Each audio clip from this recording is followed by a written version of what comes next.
Hey, my name is Petra Cruz, and I'm obsessed with all things birth, but especially VBAC. I am a birth doula and mom who had a vaginal birth after 3 cesareans. In this podcast, we dive deep into the inspirational world of vaginal birth after cesarean. In each episode, you'll hear inspiring VBAC stories, practical tips from professionals who've championed the VBAC cause, as well as my personal journey and how it might help you on yours. From mindset shifts to evidence-based practices, you'll leave each episode feeling inspired and informed. Get ready to soak in the wisdom, embrace the strength within, and join this incredible VBAC community. This is the VBAC Junkie Podcast. Thank you so much for joining me today. I am excited to introduce Nancy to you. Nancy is amazing. She shares her VBAC story with us that happened over 40 years ago.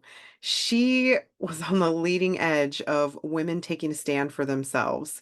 Nancy is the founder of Being with Grief and the author of The Alchemy of Grief, Your Journey to Wholeness. Her daughter's VBAC gave her the tenacity to meet grief with her broken, open heart, which led her to a transformation she never expected. She now walks with others on their grief journeys, helping them find meaning, purpose, and joy so they can fully participate in their lives. Nancy's story is just so inspiring. The hurdles that she overcame. Nancy is an amazing resource for helping you get through grief, whether it's the grief of having a cesarean or the grief of planning for a VBAC and then not having your VBAC. So I hope that you enjoy her story. And then if you would like to work with her, there will be a chance for you to do that. Listen to the end and you'll get all the information. All right. I really hope you enjoy this episode. All right. Again, thank you so much for joining me today. And I am just so incredibly excited to hear your story because your story, like we talked about, it's been almost 41 years ago now, which is a totally different time than what we're Right. experiencing today. And like we said, it might be the same, who knows, but we're going to get to hear your story today. So I'd love for you to dive in wherever you'd like to. Sure, sure. As you said, my C-section was almost 44 years ago. So when I got pregnant the second time, well, let me start by telling you a little bit about my C-section story. My husband and I were in a car accident, and it was a head-on collision, and he swerved the car so that I didn't get the brunt of the impact. However, well, my water broke while we were in the car, and when we got to the hospital, that was, of course, they um, well, they didn't induce me right away. However, my body was in shock and it wasn't ready to give. It wasn't. My body was telling me that it wasn't safe to give birth, so I didn't have any contractions. So after a certain amount of time, I don't know what that time was, 24 hours or something like that, and I didn't have any contractions, and I was 3 centimeters dilated.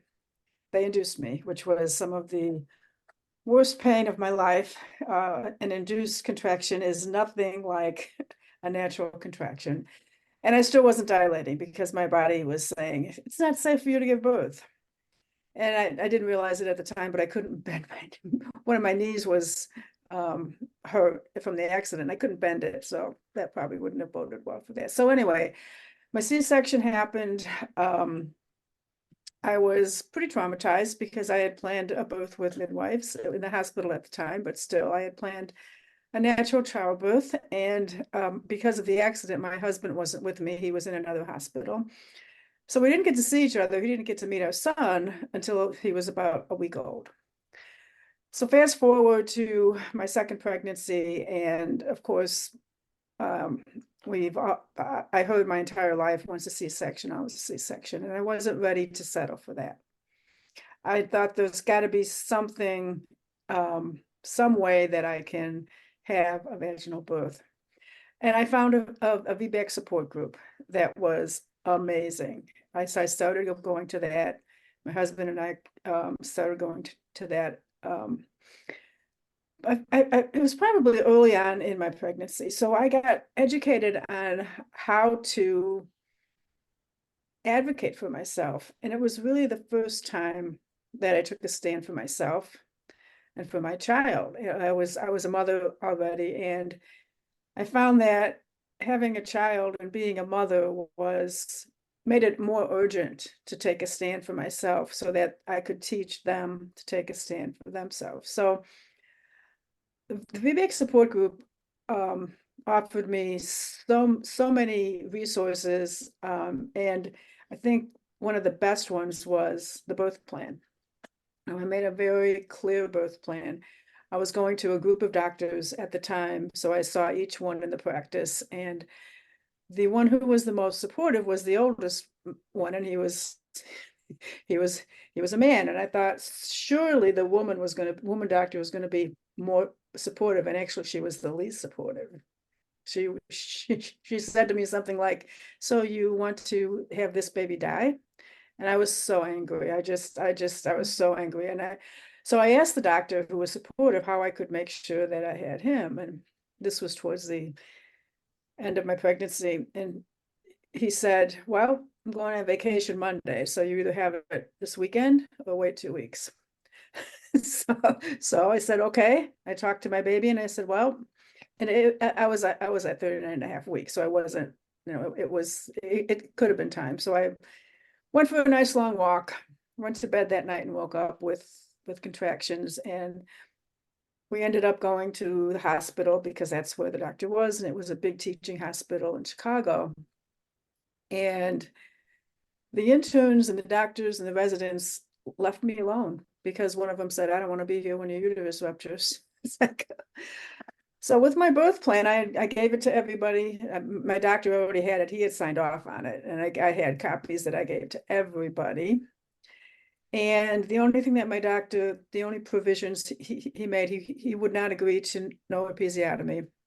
That was the only thing that he didn't agree with. Everything else, walking around, I was also took Bradley childbirth classes because that just made the most sense to me. Subsequent to that, I became a Bradley instructor. So I did that for a while too. The other provision in there was exterior fetal monitoring once an hour. So I made sure I was in the room at the designated time because they said if I wasn't, they were going to put an internal one on for the duration. So I had 5 minutes of monitoring once an hour, and I had a beautiful natural childbirth. Yes, it was in the hospital.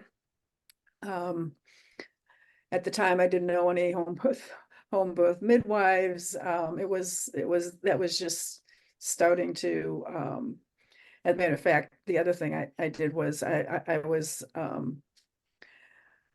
on, we lived in Illinois at the time, and trying to um, we were trying to register non-nurse midwives, and we failed.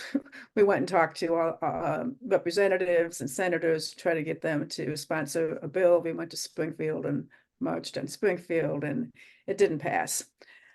So that really opened up a kind of a militant side of me, which really um, helped serve me through the rest of my life. So my daughter was born, and it was just such a difference between the C-section and not being.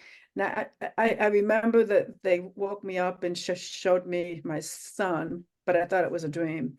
And with my daughter, the moment she was born, we locked eyes, and it was as if we said, "Okay, here we go." And that was foreshadowing what subsequently happened. So I felt amazing. You know, my husband was right there with me. He was up on the delivery table. He literally had my back, and we went home the next day. It was an amazing experience. Oh my gosh, I love that so much. And I'm so curious, what did you have on your birth plan? Like, what did you want to Mm, make sure that you had yeah. honored? Yeah, well, walking around was was one of them, and being able to not have to stay in bed. Gosh, the episiotomy was one. Not going into the delivery room until I had the urge to push, so I wasn't in there too long because hospitals have crazy timing rules and all of that. So I didn't want to get caught up in if you don't do this by this time, then you're going to be wheeled off to the delivery to the surgery room again. Um, and I had more than that on it, but I don't remember. And I actually looked for it, but I couldn't find it anymore. So it was just things that I had learned from the VBAC support group. Like one of the things that they made sure to tell us is that if you don't have the same circumstances that you had the first time, there's no reason to not have um, a vaginal birth this time. So, I really had some confidence in my body's ability to do what women's bodies have done for centuries. Right. Yeah. And so was this a VBAC supportive group in person or online? Yeah, it was in person. It was 40 years ago that we didn't have online. Oh, that's So true. yeah, it was in person. So that was really helpful. And there were, we every week we got to hear the story of another successful VBAC, and it just really, they were just very encouraging and very willing to share whatever. And I'm sure there's a lot of things that I'm not remembering that were supportive resources. But I was just really so happy that I was able to have a VBAC, and then I stayed connected with the support group so that I could help other women too then have the same kind of experience, the kind of experience that they wanted to have. I love that. Yeah. And like community is so And important community, yeah, when yeah, you're planning something that is like, obviously at that time and sometimes now, depending on where you live, it's not right, necessarily right, encouraged to have a VBAC. So right, yeah, having yeah, that community and people who support VBAC and who will have your back right, and give you the resources is so helpful, more helpful than right. we might realize. Exactly. I remember another thing that was on the birth plan was not cutting the cord until it stopped pulsing, nursing right away before the cord was cut so that it would help expel the placenta, I all those things. There were a couple more things that I had on it, just to help us have the best experience possible. I love that. So did you feel like this trailblazer after I you had your did. I VBAC? did. I did. I felt like I was blazing the trail. I felt like I felt fierce. It was like I did this. We did this. Yeah. And I think it really does, like, especially when you have so many people say, no, no, no, you cannot do this. Right. And then Right. you do it. And then you're like, Right. in your face, I literally just Exactly. did it. Exactly. And my family was one of the non-supporters. My mom and dad and my in-laws, they were not supportive of this at all. Yeah, and that's really hard. That's hard when your own like family Right. and sometimes friends are also telling you like this is a horrible idea because I had that experience Right. too in planning my Hmm. VBAC.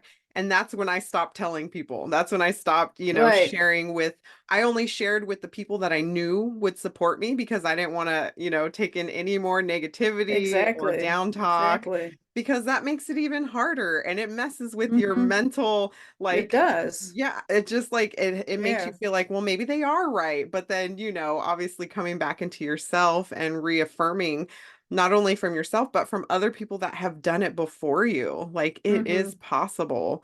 And Right. that is just so incredible that you were able to find that in-person VBAC group. Like I'm just in such awe. And I Yeah. know it could have been probably rare at that time because at first, people would say, "Yeah, yeah, yeah, let's have VBACs. We support VBACs. We encourage them." But then people that were having VBACs, they started to be given Pitocin and they started Right, having uterine ruptures, at a right. high rate. And so that's when they kind of took those words back and were like, well, wait. But now we're Mm-hmm. gaining so much information that it doesn't happen that often. Of course, it does happen. I'm not here to say that it doesn't. But Right, now the after one cesarean, it's less than 1% chance of having a uterine rupture. And right. And the place where the incision is stronger than anything else, and the other part of the uterus. So yeah, it's educating ourselves so that we know what the percentages are and what our options are and how we can avoid some of those things. Eating the Bradley method diet is amazing to help avoid malnutrition or some of the other things that happen during pregnancy when we don't have a good diet. So, yeah, absolutely. And I've heard that one and also like the brewer's diet. mhm. Some people Yeah, swear by yeah, that. So, I think because we're all unique, we all have unique bodies. exactly, And so I think exactly. it's best to, kind of hone into your own body and see what you're like Hmm. deficient in or what you is not that great that you're consuming or, um, Right, moving your body, just like so many right. things. So if you were to give somebody like tips, especially if they weren't having very much support along their VBAC journey, what are some Hmm. great tips that you would love to give them? Um, keep searching for someone to support you because someone who has gone through it is going to be the best support possible. Do a lot of research. Trust your body, trust your own instincts and keep searching. Yeah, I think those are amazing tips. And like Yeah. we talked about, community, it really does help. Community. It Yeah. helps even like now, obviously back then you didn't have like the Facebook groups like we have now. Right, But now right. there's so many, even if you can't find an in-person group, like going online and finding like the VBAC link, they have an amazing online VBAC community where they help each other Hmm. out and encourage each other. Um, Yeah. and then also ICANN, which is, the International Cesarean Awareness Network. They can help you find, supportive practitioners in person or even just Right. like chapter leaders that can help you with resources. So we have so many resources now to get that Hmm. community, to get that support if we're not able to get it in person. Yeah, that's so great to hear because it wasn't easy back then. It was and it wasn't I think we were on the cutting edge of the VBAC.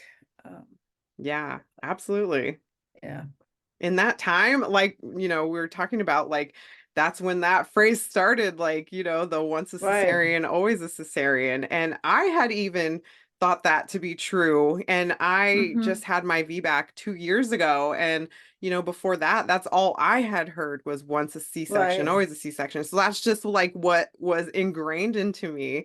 So I'm so thankful that we're able to spread awareness and share our stories so that people know that Hmm. there are other options. Right.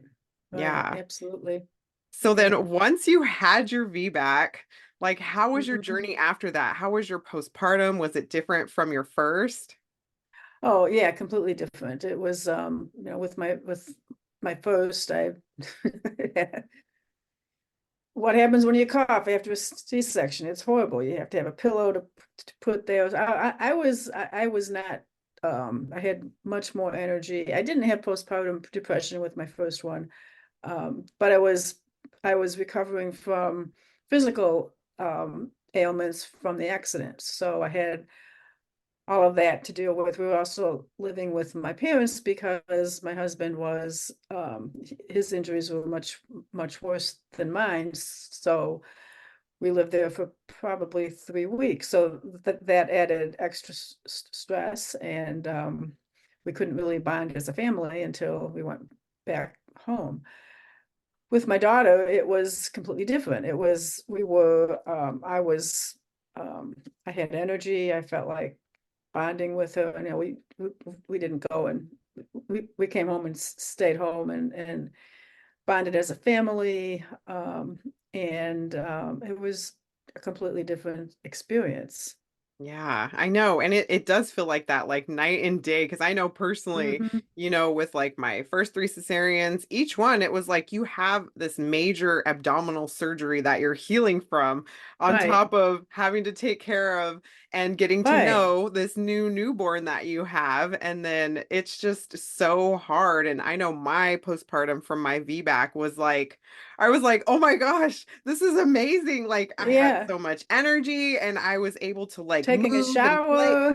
Exactly. I didn't need help. And I've heard Right, some stories of women who, when they had their cesarean, they actually had to have their husband help them like go to the bathroom and right. shower, wash them. Yeah, I didn't have that experience, but obviously everybody's experience can be so different, the right. severity.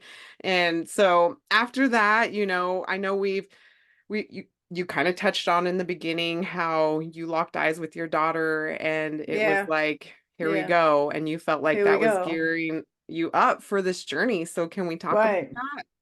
Sure, sure. So, my daughter, when my daughter was 17, she was in a car accident and died 5 days later from her injury. She was on her way to school, and the it was almost in that moment when we locked eyes. It was as if we each had the knowingness that this was going to be a short journey, that she wasn't going to that the agreement that we had made before we each incarnated when we both knew it was going to happen. It's like it was honoring that moment, and I didn't realize that until after she died that that's what we were doing. But I still was touched by that moment. So when she died at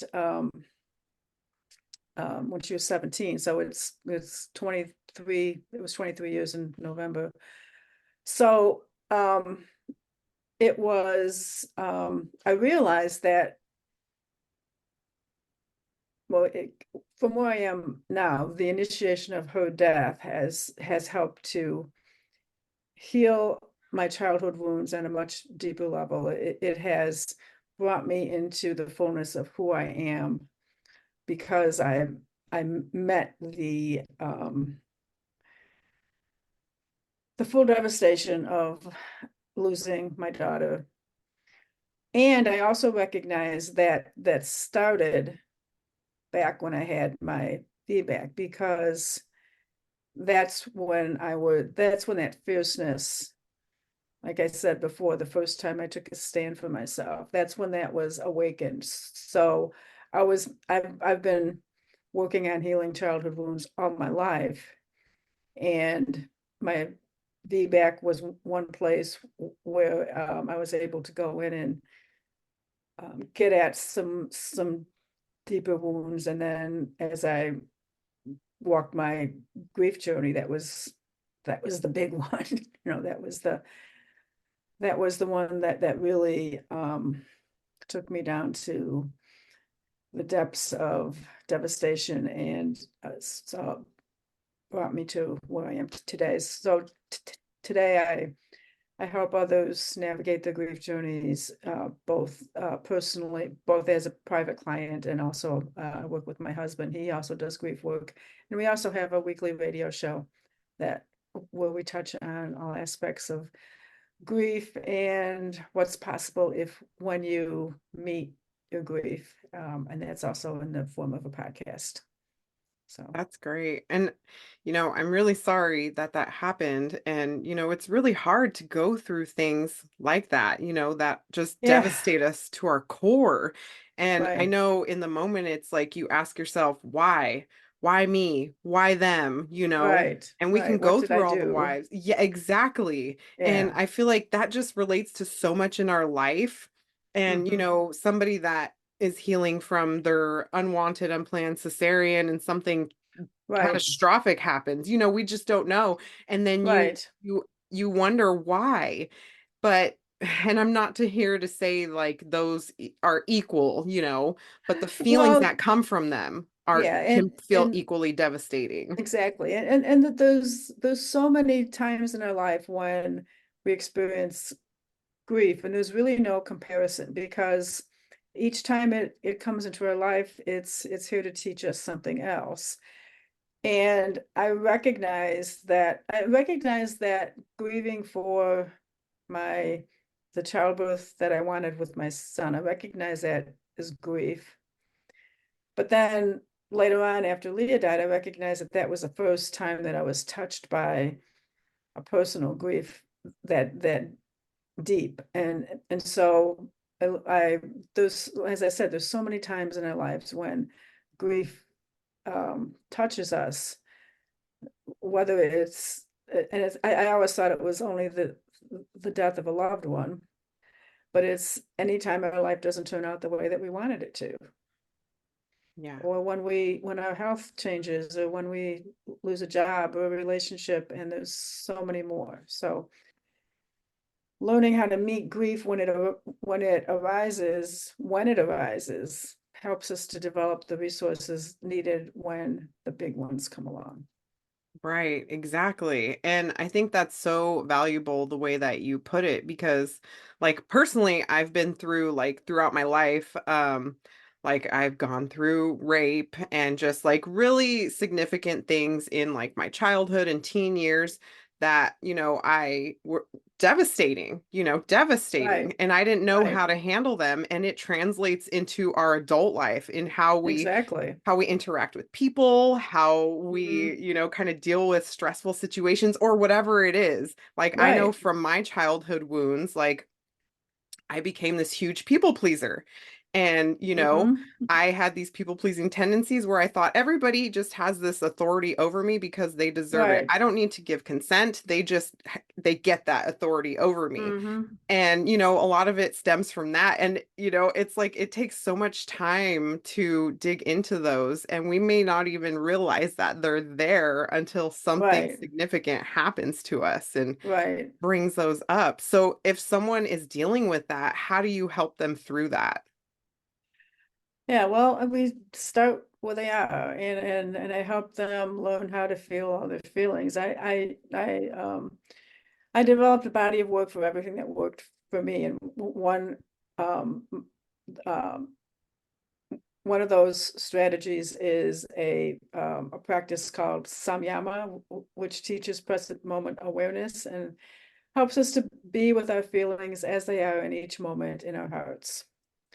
And our hearts are chemical vessels which help the feelings. When we're able to bring something to our heart without trying to change it, our heart will begin to shift it. So it's really following the breadcrumbs. And what does that bring up? From that, we can trace back childhood wounds because they're present in the moment. So we always start with what's here now, and then I guide them through the process and of feeling the feelings, and then seeing what comes up from that and what comes up from that. And the beauty of it is, yes, I facilitate it, and we can go really deep when I facilitate it, and I also teach them how to do it themselves. So it's something that we can do at any moment.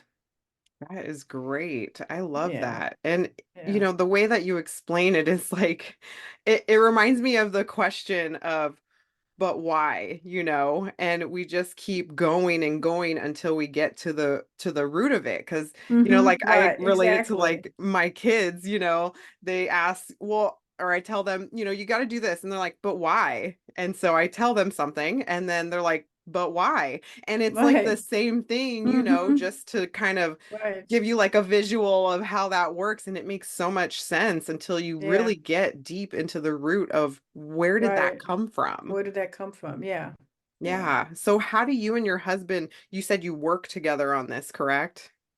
Yeah, we're getting ready to launch a membership program where we are going to have a monthly call, and then we'll talk about a specific aspect of grief. And we also work specific. What we've done in the past is, and we could do this of many different ways, but a couple specifically who has lost a child and wants to work together, so we can work and we do all this by Zoom now. There's no more in person. Um, we would work together. He's a grief recovery specialist, so he has a few other strategies that he uses, and so we could meet meet together with all of us, and then go into breakout rooms, and then everybody gets to work with him and me and learn both aspects of it, and then we come back together to just have a discussion about whatever is on their minds. And it's, it's a rocky road. It's Absolutely. not something that we ever get over, but we learn how to live with it and how to carry it and how to meet it when it arises. Yeah. So I love that you're doing this. I think that is incredible. So who do you think that this would benefit the most, or do you think that it would just be for anybody dealing with grief? Well, it's for someone who feels stuck, doesn't know, knows that there's feels that it is possible to get through it, but they don't know where to start, and they don't know how to um get unstuck. I love that. I love that. Oh my gosh. So if Yeah. someone, obviously, if they had their Mhm. cesarean and they're planning their VBAC, could this be something Yeah, that would benefit them? absolutely. Oh, Absolutely. Yeah, absolutely. Because meeting the grief of not having a vaginal birth the first time or second or whatever it is, clearing out those emotions can be, our bodies remember things, and clearing them out, it can do nothing but help. yeah, So definitely. And yeah. I love how you said that, like the body remembers. It really does. Because I know when I would even just think about my previous cesareans, I Hmm. would get like a physical feel, like I would start to feel anxiety. I would f start to Right, sweat, and I would just visualize and go back to the cesarean, whichever one it was I was remembering, and I would feel so much anxiety or stress when I would just think right. about it. Yeah, And you're right, yeah, clearing out those feelings, and they can be so helpful. And, I was able to do it on my own, but personally, that took me like, I would work on it daily, sometimes right, for hours a day, not all at once, but like, because I was right, just so, I knew that I needed to get past that grief, and I needed to right, get past right. all those feelings of anxiety, fear, stress, and whatever it was. Well, and having a resource to turn to when they come up that can really help you meet the feelings in the moment is huge. Absolutely. Yeah. So, is there anything that you would love to like leave this audience with as we kind of take them on to the next step? Yeah, well, just remember that wherever you are on your journey, it's exactly right for where you are, and each step along the way provides you with lessons and blessings and grace for whatever is next. And if you need help, keep asking for it. Keep asking for it until you find the right person. Because as you said, we're all different. We all need different kinds of help. And there is someone out there to help you, whoever you are. Exactly. Oh my gosh, I love that so much. And thank you, thank you. If somebody were to want to like find you or even work with you or get into your Yeah. membership, what would be the best way they could do that? The best way would be our website, which is beingwithgrief.com. I'm also on Facebook and Instagram. You can get in touch with me through there. Being with Grief is the page. Also, Nancy Miller Loeffler on Facebook, Being with Grief on Instagram. So all my contact information or whatever can be found through any one of those places. Absolutely. So when is that membership opening up? It should open up in a couple of months. So yeah. Awesome. Yeah, I would love to know so I can let people Okay. know so they can get in Thanks. on that. Awesome. Well, thank Awesome. you Thank you so so much much. for coming on here and sharing your story and being vulnerable and giving so many amazing tips to this audience. I really appreciate you. Well, thank you for the opportunity to talk with you today. It's been amazing. Absolutely. Thank you. Thank you so much for listening to another episode of the VBAC Junkie podcast. Make sure to leave a rating and subscribe to the show so that you don't miss an episode.